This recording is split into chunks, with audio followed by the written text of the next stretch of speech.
श्री कुंज बिहारी श्री हरिदास। आपका हमारे चैनल पे स्वागत है।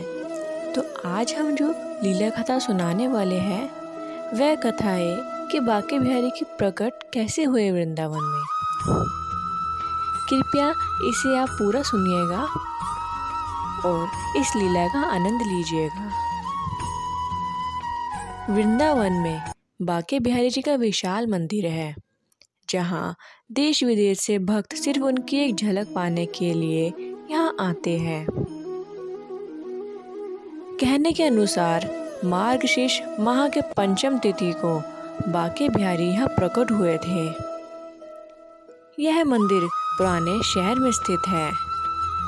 श्री बांके बिहारी मंदिर का निर्माण स्वामी हरिदास के वंशजों के सामूहिक के प्रयासों से हुआ था।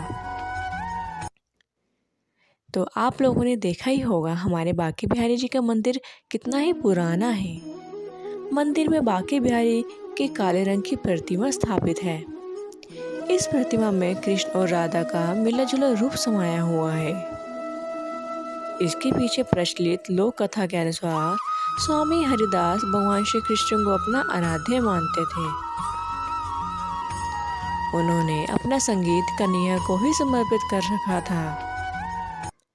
वह अक्सर वृंदावन स्थित श्री कृष्ण की रासलीला स्थली में बैठकर संगीत से कन्हैया की आराधना करते थे। और ऐसा भी कहा जाता है कि जब भी स्वामी हरिदास श्री कृष्ण की भक्ति में लीन होते तो श्री कृष्ण उन्हें दर्शन देते थे। एक दिन स्वामी हरिदास के शिष्य ने कहा कि बाकी लोग श्री राधा कृष्ण के दर्शन करना चाहते हैं। उनकी भावनाओं का ध्यान रखकर स्वामी हरिदास भजन गाने लगे। जब श्री कृष्ण और राधा ने उन्हें दर्शन दिए तो उन्होंने भक्तों की इच्छा उनसे जाहिर की। तब राधा कृष्ण ने उसी रूप में उनके पास ठहरने की बात कही। इस पर हरिदास ने कहा कि कान्हा, मैं तो संत हूँ, तुम्हें तो कैसे भी रख लूँगा, लेकिन राधा रानी के लिए रोज नए आभूषण और वस्त्र कहाँ से लाऊंगा। भक्त की बात सुनकर श्री कृष्ण मुस्कुराए और इसके बाद राधा व कृष्ण की युगल जोड़ी एकाकार होकर एक विग्रह रूप में प्रकट हुई। कृष्ण राधा के इस रूप को स्वामी हरिदास ने बांके बिहारी नाम दिया। ध्रुपद के जनक स्वामी हरिदास का जन्म विक्रम संवत 1535 में भद्र पक्ष शुक्ल पक्ष की अष्टमी को हुआ था। पिता आशुधीर माता गंगा देवी के साथ अपना उपास्य राधा माधव की प्रेरणा से एक अनेक तीर्थ यात्रा करने के बाद अलीगढ़ के कोल स्थित हरदासपुर गांव में बस गए।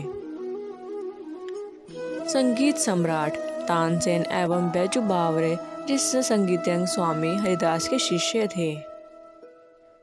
सन 1627 में एक बार अकबर बादशाह भी तानसेन की प्रेरणा से वृंदावन आए थे। तानसेन उन्हें स्वामी जी के पास ले गए, किंतु वे जानते थे स्वामी जी अपने मन से गाते हैं, किसी को सुनाने के लिए नहीं। इसलिए एक दिन तानसेन एक राग का रियाज करने लगे और जानबूझकर राग के सुर गलत लगा दिए। मुझे आशा है कि आप लोगों को यह लीला अच्छी लग रही होगी। गलत सुर सुनकर स्वामी हरिदास जी की बहुत क्रोध आया और वह सही राग गाने लगे। उनका मधुर गायन सुनते ही आकाश के बादल झमझमा बरस उठे और सम्राट अकबर भी उनके मुरीद हो गए। बिहारी जी के संपूर्ण भारत में अलग अलग नामों से कई मंदिर हैं, किंतु इस मंदिर की विशेषता इनको अन्य मंदिरों से भिन्न बनाती है। मंदिरों की तरह यहाँ हर रोज मंगला आरती नहीं होती। कहते हैं कि यहाँ निधिवन में हर रात्रि रासलीला के बाद श्री कृष्ण और राधा विश्राम करते हैं और सुबह सुबह आरती करने के से उनकी निद्रा भंग होती है।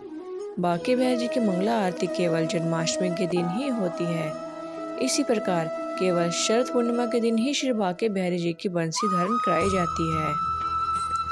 केवल श्रावण तीज के दिन ही ठाकुर जी झूले पर बैठते हैं और उनके चरण दर्शन में केवल अक्षय तृतीया के दिन होते हैं। इन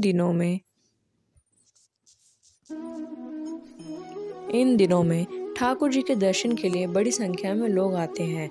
मंदिरों में भगवान श्री कृष्ण की पूजा के तहत उनका विधिवत श्रृंगार किया जाता है। उन्हें लोग माखन, मिश्री, केसर, चंदन और गुलाब जल चढ़ाते हैं। वृंदावन में सबसे ज्यादा भीड़ यह किसी मंदिर में होती है तो वह यही मंदिर है। मान्यता है कि बांके बिहारी की छवि को लगातार देखने से भक्त श्री कृष्ण की भक्ति से वशीभूत हो उनके साथ ही चल जाता है। इसके लिए मंदिर में उनकी मूर्ति के आगे एक पर्दा लगा है जो हर 2 मिनट में हिलता है ताकि कोई भी बांके बिहारी का एक टुकड़ा देख सके। माना जाता है कि उनकी मूर्ति में इतना आकर्षण है कि लोग उन्हें देखते ही उनकी ओर खींचे चले आते हैं। साथ ही उनकी आंखों में अपने आप ही आंसू बहने लगते हैं। तो देखा आपने हमारे प्रभु की लीला। हमारे प्रभु की लीला इतनी अद्भुत और अलौकिक है कि कोई भी उसमें खो जाता है और पूरी दुनिया को भूल जाता है। सिर्फ और सिर्फ प्रभु की मस्ती में ही गुम हो जाता है। अगर आपको हमारी ये कहानी अच्छी लगी हो, आपको कुछ भी जानकारी मिली हो तो हमारे चैनल को ज़रूर सब्सक्राइब करें। कमेंट में राधे राधे लिखना ना भूलिएगा। राधे राधे।